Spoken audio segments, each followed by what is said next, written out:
Somerset. Good afternoon. For the first time, so-called horizontal fracking has been given the go-ahead in this country, despite fierce opposition.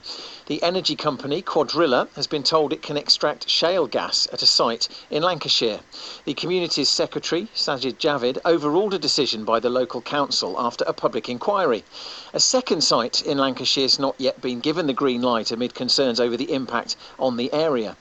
And the process of fracking is highly controversial, but Francis Egan, the chief executive of Cuadrilla, says it's safe in the United States and will be here. There are 5 million people living within 1 mile of a hydraulically fractured well in the US. In the UK, it's a much more highly regulated environment. We're not allowed to put any hazardous chemicals into fracturing fluid here. We wouldn't do it, we can't do it.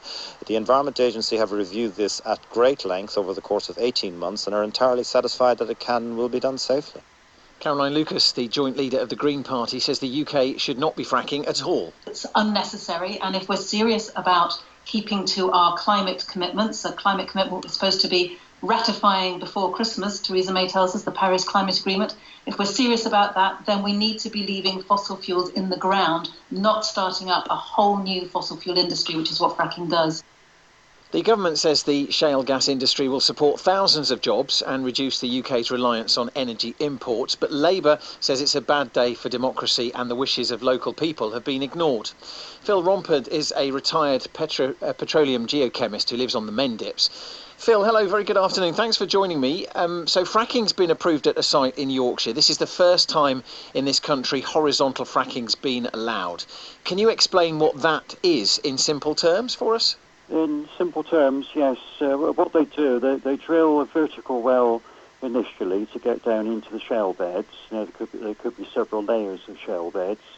And then they use a technique called directional drilling, where the drill stem, it gradually changes angle over a distance of about 30 or 40 metres and enters the shale beds approximately horizontally.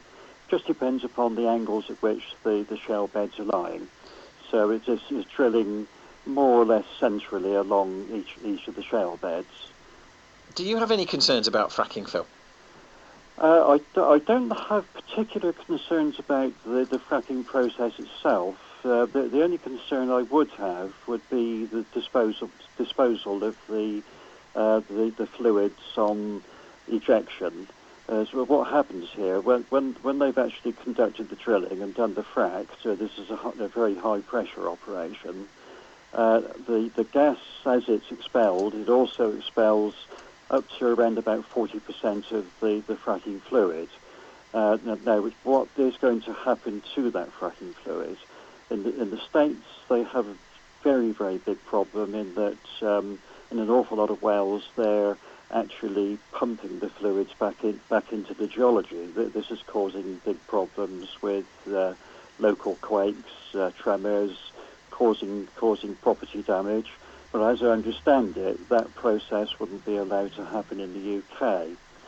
So disposal of the water would be, I think, a relatively benign process. OK, Phil, just hold on the line for me just for a moment, will you? I'd like to bring in Louise Somerville Williams, who's from Free Somerset. Louise, good afternoon. Thanks for joining me. Good afternoon. What do you think of the decision to allow horizontal fracking in Lancashire? I think that if 180,000 people sign a petition and say no, if over 20,000 people contact the council and say no, that if there is a hearing and many people turn up in person to represent their feelings, their thoughts and their knowledge on the issue, say no, that's a very strong democratic decision. And for the government to take that decision away from the Council of Lancashire and away from the people that live near those sites is an utter travesty of democracy. Now, a company, South Western Energy, has licences to do exploratory drilling for shale gas in various parts of Somerset. Do you think today's decision makes it more likely that we could see fracking in the county in the future? Are you worried about that? I am. I'm extremely concerned because what today's decision has shown us is that the voices of local people and local councils and of experts on the ground are not heard.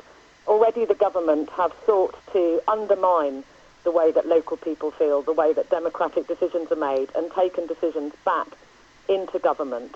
And I believe that local people deserve to have their voices heard. I think it's an incredibly dangerous technology. You know, your previous caller talked about the waste fluids. There are already waste fluids that have gone into the waterways up in Blackpool, where the very first high-volume hydraulic fracturing operation was carried out, the one that caused earthquakes and led to a moratorium.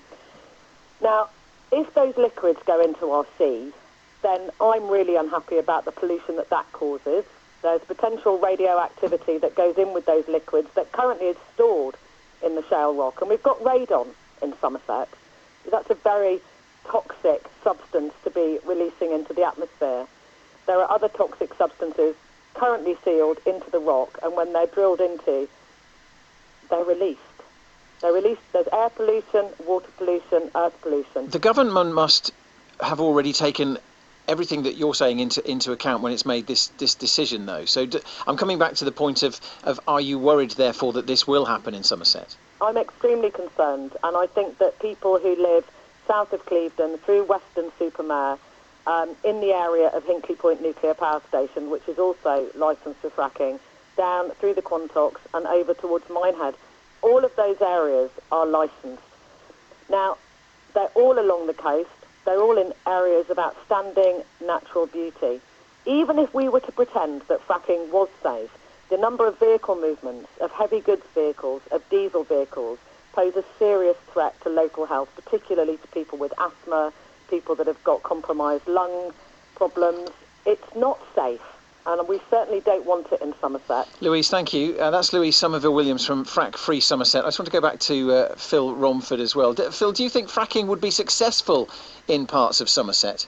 Would it be successful? Well, it's certainly possible, but from what I saw, what was proposed to be done on the Mendip Hills, it actually proved there that the geology wasn't actually suitable to produce what might have been considered to be an economical gas supply. So that company, they decided to pull out.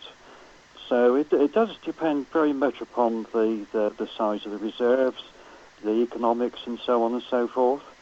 But surely the point is, should we not be putting the money into more research and building of alternative technologies? I would prefer to see that than taking more gas out of the ground. Phil, thank you very much indeed. That's Phil Romford, a retired petroleum geochemist who lives on the Mendips. We also heard, as I said, from Louise Somerville Williams from Frack Free Somerset.